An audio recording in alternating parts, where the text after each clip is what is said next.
Good morning students. हमने अपने last lecture में पॉलिटिकल ज्योग्राफी में नया टॉपिक स्टार्ट किया था, राष्ट्र राज्य और राष्ट्र राज्य की संकल्पना। आज हम इसी टॉपिक को आगे बढ़ाएंगे और हमने बात करी थी कि राष्ट्र क्या होता है, राज्य क्या होता है, राष्ट्र राज्य क्या है, और उसमें हमने फिर राज्यों के बारे में चर्चा प्रारंभ करी थी, जिसमें हमने प्राचीन काल के जो राज्य थे और मध्यकाल में जो राज्य थे उनके बारे में बात करी थी। मैंने आप लोगों को बताया था। आज हम उसी को आगे बढ़ाते हुए जो आधुनिक या वर्तमान काल में जो नगर हैं उनके बारे में बात करेंगे।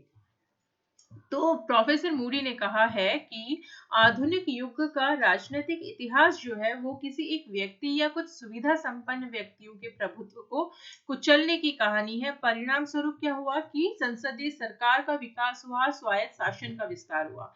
यानी कि पहले जो प्राचीन और मध्यकाल में क्या था कि एक ही जो व्यक्ति विशेष या कुछ जो उच्च वर्ग के लोग थे उनका पूरे राज्य के ऊपर प्रभुत्व रहता था। वो गरीब और मतलब मजदूर या भूमि किसान जो थे उनका कोई अस्तित्व नहीं था, उनकी कोई सुनवाई नहीं थी।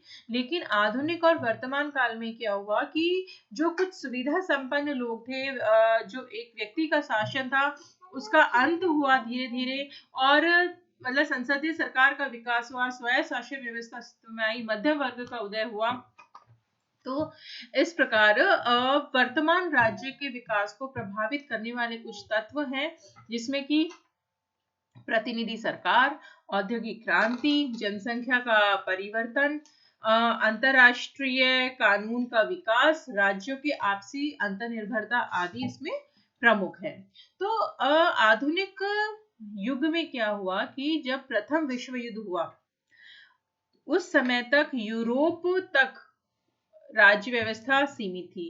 लेकिन अब क्या हुआ, प्रथम विश्व युद्ध के बाद राज्य व्यवस्था जो थी वो विश्वव्यापी हो गई और वर्तमान समय में राज्यों का विशिष्ट स्वरूप उभर कर सामने आया, जो कि राष्ट्र राज्य के रूप में था, जिसके अंतर्गत राज्य के गठन का आधार जो था वो राष्ट्रीय भावना हो ऐसा माना जाने लगा और राष्ट्र राज्य का उदय प्रारंभ हुआ। 17वीं शताब्दी से पहले जो सत्ता और व्यवस्था दोनों ही जो थे वो सम्राट में निहित थे, यानी कि एक व्यक्ति विशेष में निहित थे। ठीक है। स्टेट की जो आधुनिक अवधारणा का विकास, जो आधुनिक या वर्तमान काल में जो उसकी अवधारणा का विकास है वो मुख्य रूप से फ्रांस और इंग्लैंड से माना जाता है। अर्थात राज्य क्षेत्रीय सीमाओं से घिरे केंद्रीय प्रशासनिक इकाई होती है और उसकी इस विशेषता का विकास जो है वो मुख्य रूप से फ्रांस और इंग्लैंड में से माना जाने लगा। अब क्या हुआ कि राजनीति जो है वो शीर्ष और पाद राजनीति होती है।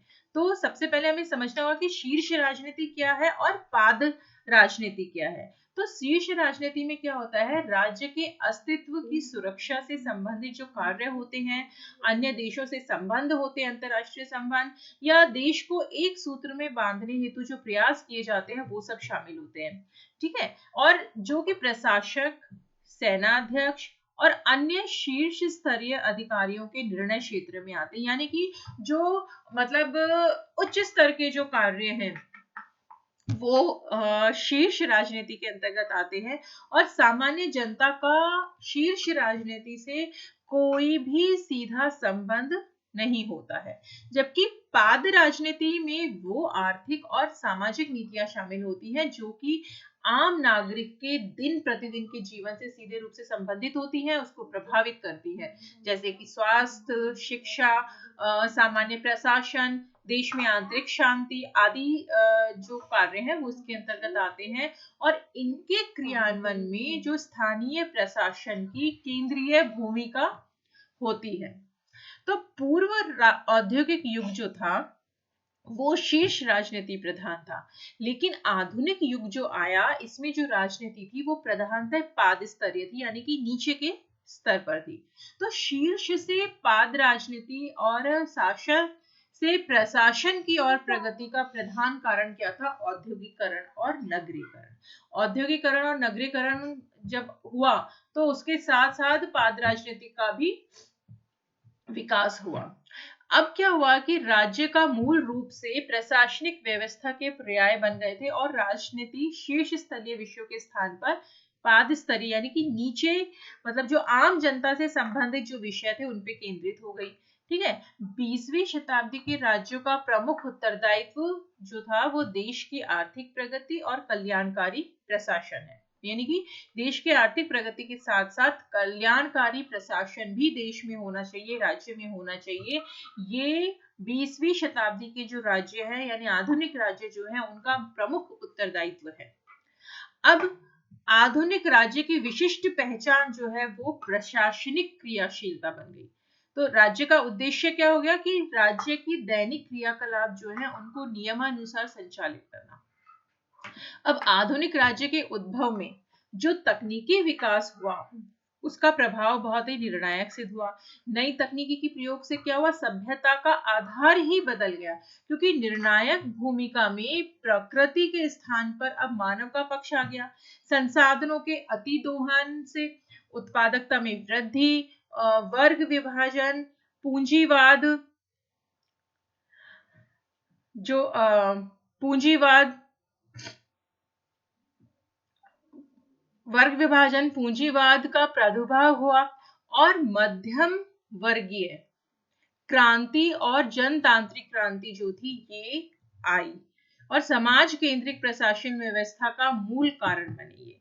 तो आधुनिक नई व्यवस्था में सत्ता सम्राट और सामंतों से हस्तांतरित होकर के जो सत्ता थी वो जनप्रतिनिधियों के हाथ में आ गई। ये आधुनिक नगरों की मुख्य विशेषता थी कि सत्ता का जो अधिकार था वो जो एक व्यक्ति विशेष या कुछ मतलब उच्च कुल वर्गों के पास जो था, जो जिसमें कि सम्राट और सामंत शामिल थे, उनसे वो हस्तांतरित होकर के किनके हाथ में आ गई, जनप्रतिनिधियों के हाथ में आ गई, यानी कि आम जनता के प्रतिनिधियों के हाथ में आ गई। और 20वीं शताब्दी में जन की पहचान सामान्य जनता से जुड़ गई।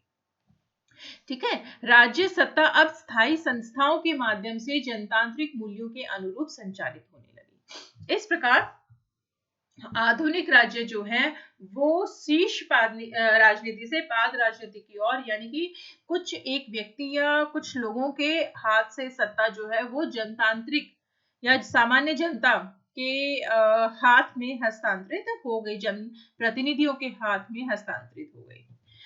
अब राज्य की जो आधुनिक संकल्पना है, अगर हम उसकी विशेषताओं के बारे में बात करें, उसकी कुछ जो विशेषता है उनके बारे में हम एक एक करके बात करते हैं। तो पहले हम इसमें बात करते हैं राज्य की संप्रभुता।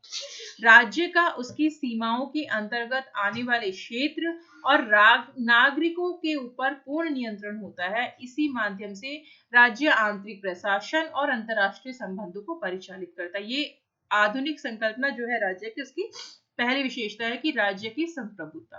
दूसरा, राष्ट्रवाद का सिद्धांत, यानी मनोवैज्ञानिक और भावनात्मक जो राज्यों को एकता के सूत्र में बांधते हैं। तीसरा, राष्ट्रीय शक्ति, इसके द्वारा राज्य के कार्य करने की सामर्थ्य प्राप्त होता है।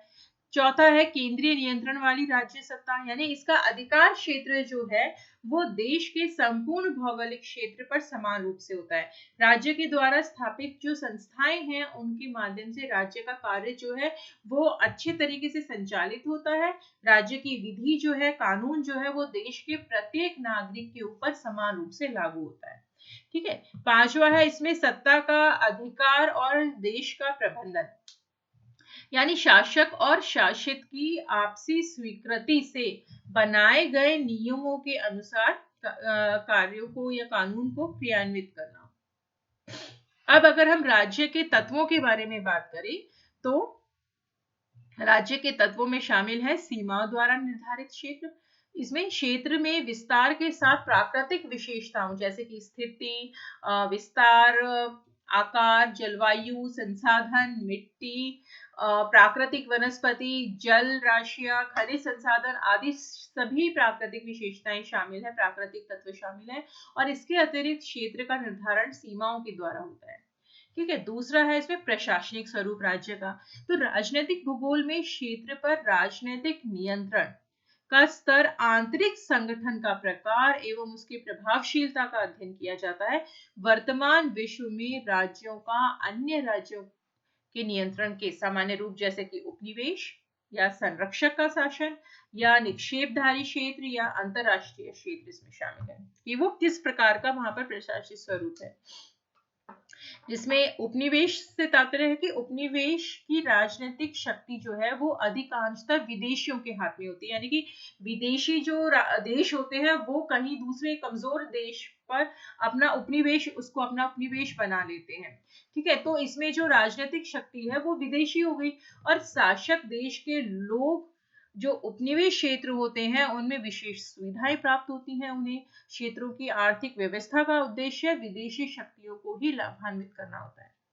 संरक्षक का शासन के अंतर्गत क्या होता है, कुछ उपनिवेशक क्षेत्र जहां स्थायी शासन होता है किंतु विदेशी नीति आदि महत्वपूर्ण विषयों पर विदेश शक्ति का नियंत्रण होता है, जैसे कि जंजीबार में, बेचुआना लैंड में। निक्षेपधारी क्षेत्र से तात्पर्य कि राष्ट्र संघ द्वारा निर्धारित क्षेत्र के अवशेष।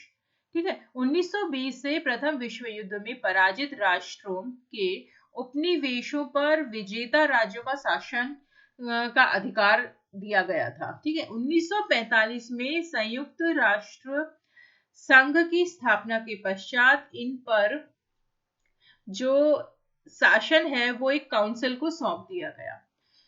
ये ट्रस्टीशिप काउंसिल कहलाई और इसीलिए ये क्षेत्र जो थे ये ट्रस्टीशिप क्षेत्र कहलाए।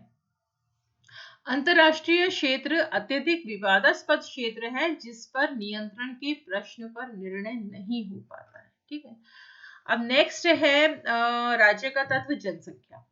जनसंख्या का आकार, वितरण, प्रकार राज्य को विविध प्रकार से प्रभावित करते हैं कि जनसंख्या और संसाधनों में यदि संतुलन होगा तो राज्य प्रगति करता है, यदि उनमें पर्याप्त संतुलन नहीं होगा तो राज्य में अनेक समस्याएं उत्पन्न होती हैं और राज्य में अराजकता की स्थिति उत्पन्न होती है, राज्य के विकास पर विपरीत प्रभाव पड़ता है। ठीक है, जनसंख्या एक राष्ट्र की शक्ति का प्रतीक है, उसकी उत्पादन क्षमता का घोतक है। जनसंख्या की प्रजाति, स्वरूप और राज्य की एकता जो है, जनसंख्या जो है की प्रजाति के स्वरूप और राज्य की एकता जो है वो एक दूसरे पर निर्भर है। राज्य का उद्देश्य होता है अपने राज्य की जनसंख्या की सुरक्षा करना और उसका अधिकाधिक विकास करना। नेक्स्ट है इसमें जो राज्य का तत्व आर्थिक स्वरूप। तो एक राज्य की आर्थिक क्षमता उसकी सैनिक और राजनीतिक शक्ति का निर्धारक होती है। ठीक है, उसकी आर्थिक क्षमता जो होती है उसके ऊपर निर्भर करता है कि राज्य की सैनिक और आर्थिक शक्ति किस प्रकार की होगी। राज्य की आय का प्रमुख स्रोत आर्थिक साधन जैसे कृषि स्वरूप, प्रकार, अतिरिक्त उत्पादन, व्यापार, औद्योगिक उत्पादन, खनिजों का उपयोग आदि होते हैं। आर्थिक केंद्र स्थल क्या होते हैं कि प्रत्येक राज्य में एक क्षेत्र ऐसा होता है जहां पर आर्थिक क्रियाओं का केंद्रीकरण हो जाता है, जैसे कि यूएसए का आर्थिक केंद्र स्थल कहां पर है, उत्तर पूर्वी क्षेत्र में, और पश्चिमी जर्मनी में भी है। ठीक है, और अर्जेंटीना में कहां पर है, पंपास में। पश्चिमी जर्मनी में कहां पर है, रूर वाला जो क्षेत्र है वहां पे। तो इस प्रकार प्रत्येक देश का एक मतलब आर्थिक केंद्र स्थल होता है। नेक्स्ट है राज्य का तत्व परिवहन एवं संचार व्यवस्था।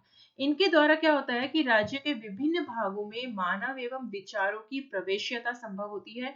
इससे राज्य का प्रशासन में प्रभावशीलता आती है और राज्य की सुरक्षा और अंतरराष्ट्रीय व्यापार में सहायता मिलती है। ठीक है, इस प्रकार राज्य के तत्व जो हैं ये पूरे होते हैं। अब हम इसी टॉपिक को अपने नेक्स्ट क्लास में बढ़ाएंगे और राज्यों का जो वर्गीकरण है और वहां से हम नेक्स्ट क्लास में स्टार्ट करेंगे। Thank you.